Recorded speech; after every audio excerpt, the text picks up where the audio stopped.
সবাইকে জয় যিশু, hallelujah, praise the Lord. তো মন ঈশ্বরের ধন্যবাদ হোক।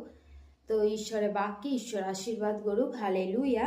তো লুক লিখিত সুসমাচার 8 অধ্যায় 12 পদে ঈশ্বরের বাক্য বলছে, ঈশ্বরের বাক্য এই রকম, আর তাহারাই সেই বীজ পথের পার্শ্বের লোক, যাহারা শুনিয়াছে, পরে দিয়াবল আসিয়া তাহাদের হৃদয় হইতে সেই বাক্য হরণ করিয়া লয়, যেন তাহারা বিশ্বাস করিয়া পরিত্রাণ না পায়।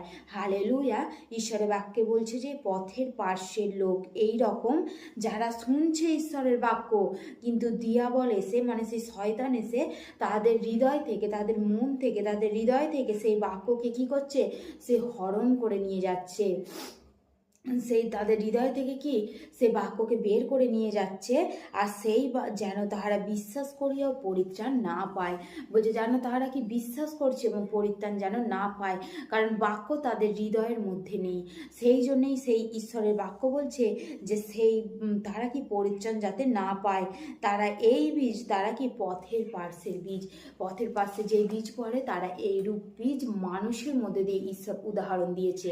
হালেলুয়া। ঈশ্বরের বাক্যে ঈশ্বর আশীর্বাদ করুক, আমেন।